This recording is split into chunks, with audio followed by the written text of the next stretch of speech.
Duniya Viji with Suvarna girls ವಿಶೇಷ ಕಾರ್ಯಕ್ರಮಕ್ಕೆ ಮತ್ತೊಮ್ಮೆ ಸ್ವಾಗತ. ದುನಿಯಾ ವಿಜಿ ಅಂತ ನೆನಪಾದ ತಕ್ಷಣ ಮತ್ತೊಂದು ವಿಚಾರ ನೆನಪಾಗೋದು ಅಂತಂದ್ರೆ ಸ್ಮಶಾನ. ಅವರು ಸಾಕಷ್ಟು ಹುಟ್ಟು ಹಬ್ಬಗಳನ್ನ ಸ್ಮಶಾನದಲ್ಲೇ ಆಚರಿಸ್ಕೊಂಡಿದ್ದಾರೆ. ಸ್ಮಶಾನಕ್ಕೂ ದುನಿಯಾ ವಿಜಿಗೂ ಏನ್ ನೆಂಟು, ಯಾಕೆ ಅಷ್ಟು ಇಷ್ಟ ಅಂತ ಕೇಳೋಣ.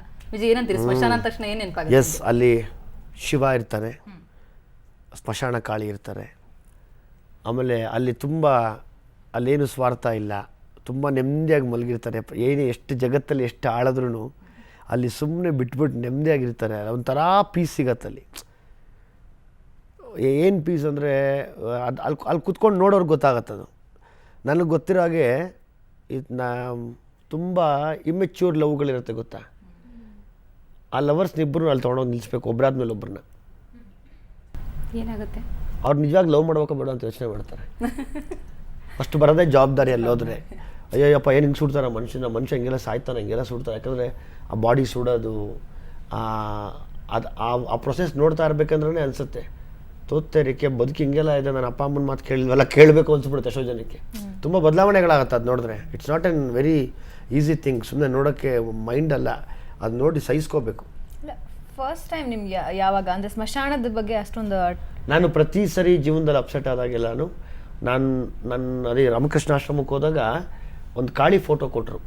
ಅದು ಬಹುಶಃ ಯಾರೂ ಇಡಲ್ಲ ಅದನ್ನು ಮನೇಲಿ. ನಾನು ಇದನ್ನು ಮನೇಲಿ ಇಟ್ಕೋತೀನಿ ಅಂದ್ರೆ, ದಯವಿಟ್ಟು ತೊಗೊಂಡೋಗಿ ಇಟ್ಕೋಪ ಅಂದರು. ಅಕ್ಕಪಕ್ಕದವ್ರಾಗ ಯಾರು ಇದ್ದವ್ರು, ಹೆಂಗೆ ಇಟ್ಕೋತೀರಿ ರೀ, ನೋಡೋಕೆ ಎಷ್ಟು ಭಯಂಕರವಾಗಿದೆ.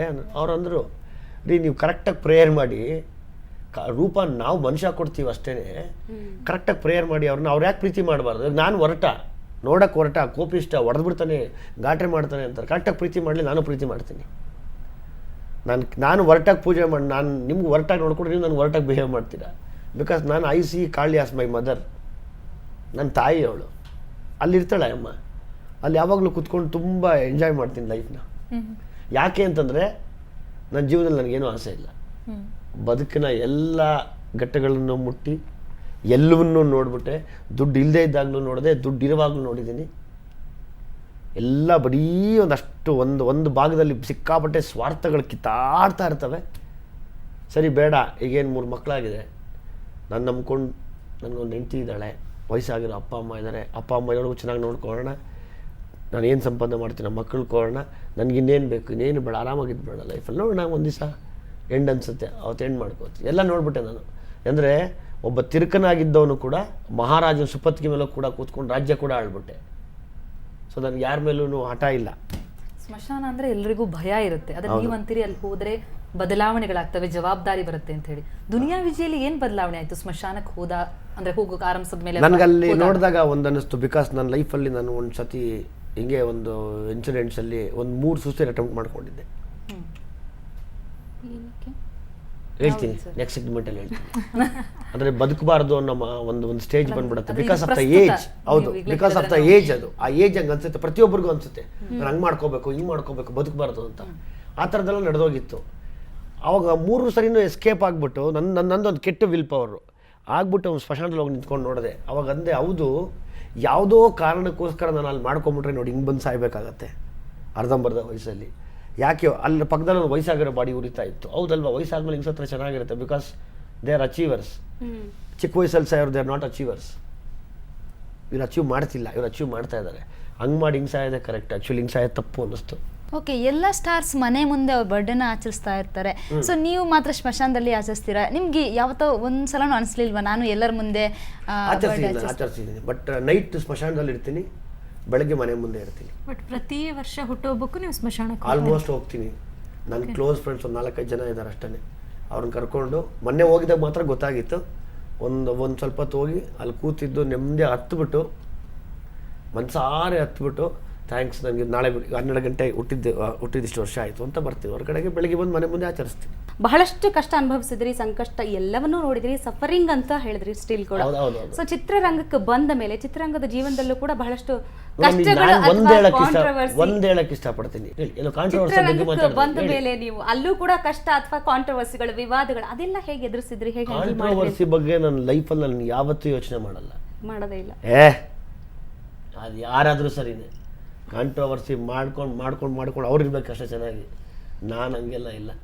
ಅಲ್ಲ, ಅದು ಯಾವ ರೀತಿ ಅಂದ್ರೆ ದುನಿಯಾ ವಿಜಿನ ಕಾಂಟ್ರವರ್ಸಿ ಬಿಡ್ತಾ ಇಲ್ವೋ ಅಥವಾ ಕಾಂಟ್ರವರ್ಸಿಯಿಂದ ದುನಿಯಾ ವಿಜಿ ಬಿಡ್ತಾ ಇಲ್ವೋ ಅಂತ ಈಗ ಚೆನ್ನಾಗಿರುತ್ತೆ. ಇವಾಗ ಖಂಡಿತವಾಗ್ಲೂ ಮ್ಯಾಗ್ನೆಟ್ ಚೆನ್ನಾಗಿದ್ರೆ ಎಲ್ಲ ಕಬ್ಬಣ ಹಾಕ್ಬಿಟ್ಟು ಕಚ್ಚಕ್ ನೋಡ್ತೀವಿ, ಬಟ್ಟೆ ಪಿನ್ನೆಲ್ಲ ಹಾಕ್ಬಿಟ್ಟು ಅಲ್ವಾ.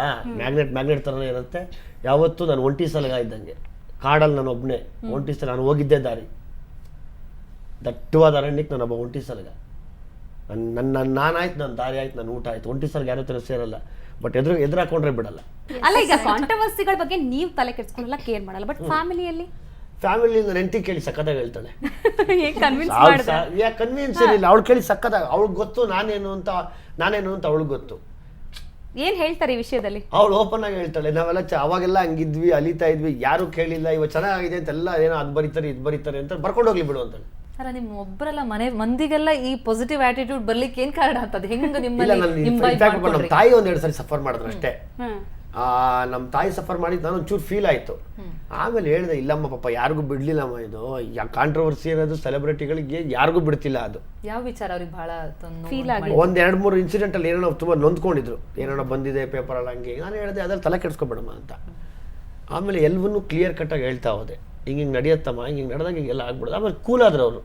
ಆಮೇಲೆ ನಮ್ಮ ಅಮ್ಮ ಅಂದ್ರೆ ಬರ್ಕೊಂಡ್ಲಿ ಇವಾಗ, ಅದೇನು ಬರ್ಕೊಂತಾನ ಬರ್ಕೊಂಡ್ಲಿ ಇವಾಗ ಅಂತ. ಅಲ್ಲ, ನಮ್ಮ ಜೊತೆ ಇಷ್ಟೊತ್ತು ಕೂತ್ಕೊಂಡು ಇಷ್ಟೊಂದು ಜೋವಿಯಲ್ ಆಗಿ ಮಾತಾಡಿದ್ರಿ, ಇಷ್ಟೊಂದು ಎಮೋಷನಲ್ ಆಗಿದ್ರಿ. ಆದರೆ ಕೆಲವೊಂದು ಸಂದರ್ಭದಲ್ಲಿ ಸಿಕ್ಕಾಪಟ್ಟೆ ಸಿಟ್ಟು ಮಾಡ್ಕೋತಾರೆ, ಶಾರ್ಟ್ ಟೆಂಪರ್ ದುನಿಯಾ ವಿಜಿ ಅಂತಾರೆ. Because I am honest.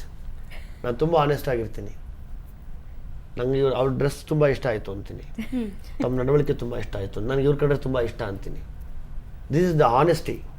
ಇವ್ರ ಬರ್ಡೇ ಹುಡುಗಿಯವರು, ಅವರಲ್ಲಿ ಒಂದು ಗುಣಗಳಿದೆ, ಇದು ಚೆನ್ನಾಗಿದೆ ಅಂತ ಹೇಳ್ತೀನಿ. ನಾನು ಯಾವನಿಗೆ ಮುಚ್ಚಿಟ್ಕೊಂಡೇನು ಹೇಳ್ಬೇಕೇನಿಲ್ವ. ಅದೇ ತರ ಸಿಟ್ಟು ಕೂಡ ನ್ಯಾಚುರಲ್ ಆಗಿ ಬರುತ್ತೆ. ಯಾಕಂದ್ರೆ ನಾನು ಆನೆಸ್ಟ್ ಆಗಿರೋದಕ್ಕೆ ಹಂಗೆ. ನಾನು ಏನೇ ಕೆಲಸ ಮಾಡಿದ್ರು ಲೈಫಲ್ಲಿ ನನ್ನ ಆನೆಸ್ಟಿಗೆ ಯಾವತ್ತೂ ಧಕ್ಕೆ ತರೋದಿಲ್ಲ. ಅದನ್ನು ಉಲ್ಟಾ ಹೊಡೆದ್ರೆ ಮಾತ್ರ ನನ್ನ ಕೆಲಸ ತಡೆಯೋಕ್ಕಾಗಲ್ಲ. ಅದನ್ನೇ ನಂಗೆ ತುಂಬ ಕೋಪ. ಇವಾಗ ಕೆಲಸ ಅಂದ್ರೂ ಅಷ್ಟೇ, ಕೆಲಸ ಮಾಡ್ತಾ ನಮ್ಮ ಸಿನಿಮಾಲೇನೆ ಒಂದು ಸಣ್ಣ ತಪ್ಪರೆ ನಾನು ತಡೆಯಲ್ಲ. ಬಿಕಾಸ್ ಅದಕ್ಕೋಸ್ಕರ ನಾನು ಎಷ್ಟೋ ವರ್ಷಾನುಗಟ್ಲೆ ಅಂತ ಕಾದಿದ್ದೀನಿ. ಈ ಕಾಂಟ್ರವರ್ಸಿಗಳೇನಿವೆ ಸಾಕಷ್ಟು ಪರ್ಸನಲ್ ಪ್ರೊಫೆಷನಲ್ ಎಲ್ಲ ರೀತಿಯೂ ಬಂದಿವೆ. ಸೊ ಅದೆಲ್ಲ ಎಷ್ಟರ ಮಟ್ಟಿಗೆ ಸತ್ಯ ಅಂತ ಅನ್ಸುತ್ತೆ, ಅಥವಾ ನೀವು ಎಷ್ಟರ ಮಟ್ಟಿಗೆ ಅದನ್ನ ಯಾವ ರೀತಿಯಲ್ಲಿ ಅದನ್ನ ನೋಡ್ತೀರಿ? ಅದು ಈಗ ಒಂದಾಗತ್ತೆ ಖಂಡಿತವಾಗ್ಲು. ಯಾವತ್ತೂ ಬೆಂಕಿ ಉರಿಯೋವಾಗ ಯೋಚನೆ ಮಾಡಬಾರ್ದು, ಅದು ಆರ್ದ್ಮೇಲೆ ನೋಡ್ಬೇಕು ಅದು ಎಷ್ಟು ಕರೆಕ್ಟು ಅಂತ. ಬೆಂಕಿ ಉರಿಯಕ್ಕೆ ಬಿಟ್ಬಿಡ್ಬೇಕು ಅಲ್ವಾ. ಅದೆಲ್ಲ ಆರ್ದ್ಮೇಲೆ ನಿಧಾನಕ್ಕೆ ಎದ್ಕಿದಾಗ ಅದು ಒಳಗಡೆ ಏನಿದೆ ಅಂತ ಸಿಗತ್ತೆ. Right R wrong? ಉರಿಯೋವಾಗ ಕೈ ಹಾಕಿದ್ರೆ ದಡ್ಡರಾಗ್ಬಿಡ್ತೀವಿ ನಾವು. ಉರಿಲಿ ಬಿಡಿ, ಟೈಮ್ ಕೊಡ್ತೀರಿ. ಖಂಡಿತವಾಗ್ಲು ಉರಿಯೋಕ್ಕೆ ಟೈಮ್ ಕೊಡ್ಬೇಕಲ್ಲ. ಉರಿದಾದ್ಮೇಲೆ ಹೋಗಿ ನೋಡೋಣ ಏನು ಅಂತ. ಅಲ್ಲಿವರೆಗೂ ತಲೆ ಕೆಡಿಸ್ಕೋಬಾರ್ದು. ಬಿಕಾಸ್ ಫೈರ್ನ ಹಾಕೋದಕ್ಕೆ ನಮಗೆ ಇಲ್ಲ ಯೋಗ್ಯತೆ. ಅದೆಲ್ಲಾನು ಬೆಂಕಿ ಹಾಕೋಬೇಕಷ್ಟೇ ಅಲ್ವಾ. ಬಟ್ ನೀವೊಂದು ಕ್ಲೂ ಕೊಟ್ಟಿದ್ರಿ ನಿಮ್ಗೆ ಏನು ಇಷ್ಟ ಅಂತ. ಸೊ ಅದನ್ನೇ ನಾವು ಗೆಸ್ ಮಾಡಿ ತಂದಿದ್ವಿ ಮೊದಲೇ. ನೀವು ಗೆಸ್ ಮಾಡಿ ನೋಡ್ಬಿಟ್ರ ಕಪ್ಪಿ ಚಿಟ್ ಮಾಡ್ತಿದ್ದಾರೆ. ಇಲ್ಲ ಚೂರು ಹಿಂಗೆ ನೋಡಿದೆ. ಮಾಡ್ಬಿಡಿ ಪ್ಲೀಸ್, ಪರವಾಗಿಲ್ಲ.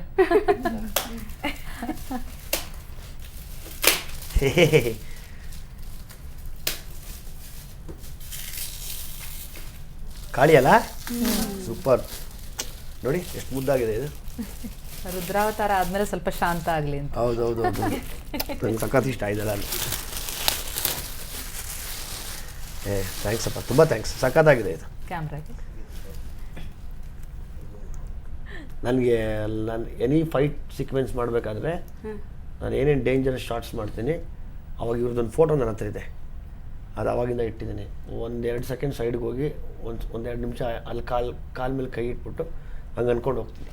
ಅಲ್ಲ, ಇಷ್ಟು ಶಾಂತ ಮುಖ ನೋಡಿ ಆಕ್ಷನ್ ಹೆಂಗ್ ಮಾಡ್ತೀರಿ ಅಂತ. ಅಲ್ಲ, ನನ್ನ ಹತ್ರ ಇರೋದು ಇನ್ನೊಂದು ಮುಖ. ಓಕೆ, ಇಟ್ಸ್ ವೆರಿ ರೌದ್ರ. ಹೌದೌದು, ತುಂಬ ವೆರಿ ರೌದ್ರ. ಅಲ್ಲಿ ಒಂದು ಸಣ್ಣ ಮಿಸ್ಟೇಕ್. ಉದಾಹರಣೆಗೆ ನೀವು ಮ್ಯಾಥಮೆಟಿಕ್ಸ್ ಟೀಚರ್ ಅಂತ ಇಟ್ಕೊಳ್ಳೋಣ. ಒಂದು ಲೆಕ್ಕ ತಪ್ಪಾದರೆ ಬಿಡ್ತಾರೆ, ವಿಲ್ ಫೇಲ್ ದ ಕ್ಯಾಂಡಿಡೇಟ್ ಅಲ್ಲ ಅಲ್ವಾ. ಹಂಗೆ ದೇವ್ರ ಪೂಜೆ ಮಾಡೋದು ಅಷ್ಟೇ ಕೂಡ. ಲೆಕ್ಕ ತಪ್ಪು ಮಾಡಬೇಡ. ಯಾಕಂದರೆ ಅದಕ್ಕೆ ಅವಳನ್ನ ತುಂಬ ನಂಬ್ತೀನಿ. ಕೆಡಿಸ್ಬೇಕಾಗಿರೋದು ನೀನಮ್ಮ. ಇವನು ಯಾವನೋ ಕೆಡಿಸ್ತಾನೆ ಅಂತ ಯೋಚನೆ ಮಾಡಲ್ಲ. ಕೆಡ್ಸಕ್ಕೆ ಟ್ರೈ ಮಾಡ್ಬೇಕಷ್ಟೇ ಅವನು. ಬಟ್ ಸತ್ತೋಗ್ಬಿಟ್ಟಿರ್ತಾನೆ. ಯಾರೇ ಆಗಲಿ ಮನುಷ್ಯನ ಕೆಡ್ಸಕ್ಕೆ ಟ್ರೈ ಮಾಡಿದ್ರೆ. ಎಸ್ ದುನಿಯಾ ವಿಜಿ ಅವರೇ, ನಿಮ್ಮ ಜೊತೆ ಇನ್ನಷ್ಟು ಮಾತಾಡೋದಿದೆ. ವೀಕ್ಷಕರೇ, ನೀವೆಲ್ಲರೂ ಸ್ಕ್ರೀನ್ ಮೇಲೆ ರಫ್ ಆ್ಯಂಡ್ ಟಫ್ ದುನಿಯಾ ವಿಜಿಯವ್ರನ್ನ ನೋಡಿರ್ತೀರಿ, ಆದರೆ ಅಷ್ಟೇ ಎಮೋಷ್ನಲ್ ಕೂಡ ಇದ್ದಾರೆ ಅವರು. ಸೊ ಅವ್ರ ಬಗ್ಗೆ ಇನ್ನಷ್ಟು ಮಾತಾಡೋದಿದೆ. ಅದಕ್ಕಿಂತ ಮೊದಲು ಒಂದು ಚಿಕ್ಕ ಬ್ರೇಕ್.